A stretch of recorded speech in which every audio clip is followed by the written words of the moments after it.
My name is Brian, and this is TANDEMKROSS. Today, we will be looking at and installing the flat-face Victory trigger for the Browning Buckmark. The Victory trigger is CNC machined from anodized aircraft-grade aluminum and features a skeletonized profile in either a plain or serrated trigger face. The over-travel adjustment screw allows you to dial in the best possible trigger pull, while the pre-travel has been cut to a minimum.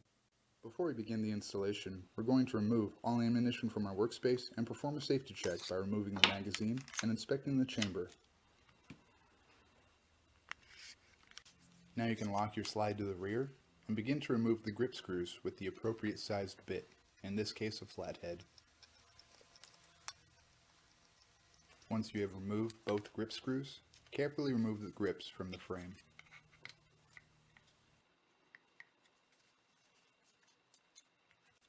Now we are going to remove the 5 parts that are likely to fall off when you remove the grips, to include the magazine release spring, the magazine release, the spring underneath the trigger bar, the trigger bar itself, and finally the bolt hold open.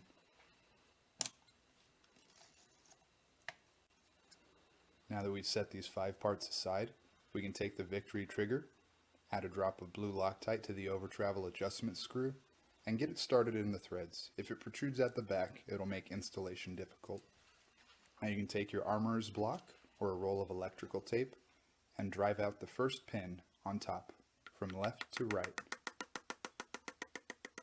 Now you can remove the pin underneath from left to right as well, and remove the trigger.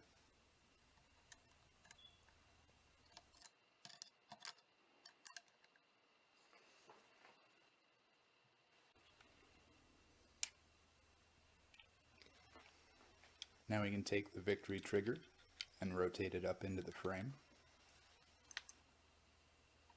It helps to get it centered with a punch before you begin inserting your pins. We're going to start with the bottom pin first. We're going to seat it flush with the frame.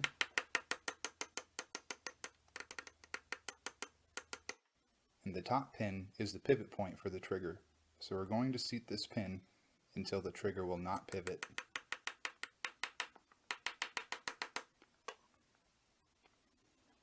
You see that the trigger is locked into place. We're going to flip the frame over and make a few slight adjustments to tap the pin over to the right, just enough to get the trigger to pivot properly.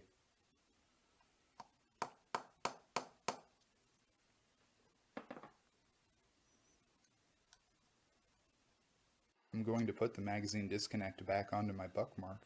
I'm going to begin by pushing up on the plunger in the magazine well and inserting the rod through the cutout in the plunger and seating it in the frame. Removing this will remove the magazine disconnect safety system from your Buckmark. Now we can reinsert the trigger bar over the pivot pin and make sure it goes into its cutout in the frame underneath the slide. We're going to make sure that the open portion of the spring is facing up and goes into its cutout, pushing against the trigger bar. Now we can reinsert our magazine release and make sure that the bowed portion of the magazine release spring is facing upwards. Now we're going to hold all of these parts in place and begin to place the grips back onto the frame. Once the grip sits flush against the right hand side, we can flip it over and reinsert our bolt hold open into its cutout, making sure that the spring goes into the cutout and the hold open.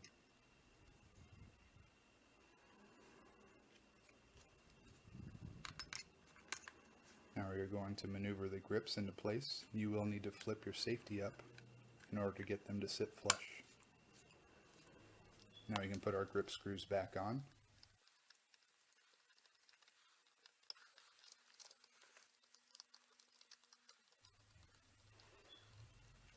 And perform a function test by checking the bolt hold open and inserting an empty magazine and pressing the magazine release, testing for proper function. Now we are going to perform a function test by inserting a snap cap into the pistol, pulling the trigger in a safe direction and holding it, racking the slide, and making sure the trigger resets. Now you can begin to tighten down the over travel adjustment screw on the Victory trigger. Be sure to take your time here because the wrench can scratch the finish on the trigger guard and the frame. I noticed the screw started moving a little easier, so I added another drop of blue Loctite. I like to tighten down the over travel screw until the trigger will not break, and then back it off just enough. Be sure that every time you pull the trigger, you have a snap cap in the chamber. Dry firing the Buckmark will result in damage in your breech face. Well, there you go, guys. That was a short and sweet installation of the Victory flat face trigger for the Browning Buckmark. Be sure to check out our forums at tacdriver.com, like us on Facebook, and subscribe to the YouTube channel for the latest and greatest. My name is Brian, and this is Tandem Cross.